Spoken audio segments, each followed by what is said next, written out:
Hello বন্ধুরা, নতুন একটা মিনি ব্লগ নিয়ে চলে আসলাম। তো আজকে কিন্তু আমি গিয়েছিলাম একটা দোকানে। নতুন খুলেছে দোকানটা। ওখানে অফার চলছে। অফার চলছে কি, তোমাদের পুরানো ইমিটেশনের জিনিস থাকলে সেটা দিয়ে তুমি কিছু পয়সা পাবে। আর তার সাথে মিশিয়ে কিন্তু তুমি আরো জিনিস আনতে পারবে। এটা কিন্তু অনেকটা ভালোই হলো বলো? আমরা তো ফেলে দিই পুরানো জিনিসগুলো। তো সেটা দিয়ে মিশিয়ে তার সাথে আর কিছু দিলে একটা নতুন জিনিস হয়ে যেতে পারে। আর এই যে গোল্ডের জিনিসগুলো বিক্রি করছে, এটা কিন্তু গোল্ড পালিশ হয়েছে। তো দাম প্রচুর, দেখলে মনে হবে না কিনি, কিন্তু ওর ডিসকাউন্ট আছে। তো খুব ভালো জিনিসগুলো।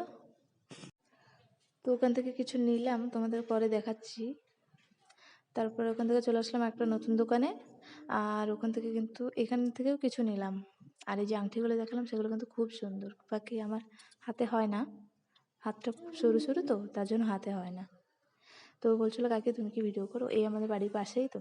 আমি বললাম হ্যাঁ, আমার চ্যানেলটাকে সাবস্ক্রাইব করে দিস।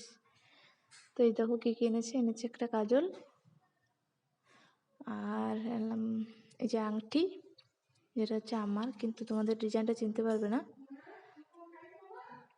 কিন্তু ভাল লাগছিলো সত্যি ডিজাইনটা।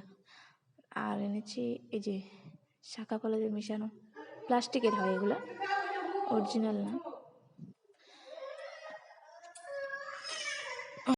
আর এই যে আংটিটা এনেছি, ভাল লাগছে। ওর তো সোনার আংটি নেই, তো ভাবলাম একটা আংটি নিয়ে যাই, এক জায়গায় যাবো যেহেতু। আর ওর সোনার চেন ছিল, কিন্তু একটা কারণে সেটা হারিয়ে ফেলেছি, জানি না কবে করতে পারবো কি না। আরেকটা এই যে দেখো চেন এনেছি, এই যে মোড়ানো মোড়ানো ডিজাইন, সেই চেন একটা এনেছি। আর এনেছি ডাইপার। তো এইসব এনেছি একটা জিনিস। তো আমার এমনি ব্লগটা যদি ভালো লেগে থাকে, লাইক কমেন্ট শেয়ার আর আমার চ্যানেলটাকে সাবস্ক্রাইব করে দিও। বাই, দেখা হচ্ছে একটা নেক্সট ভিডিও নিয়ে।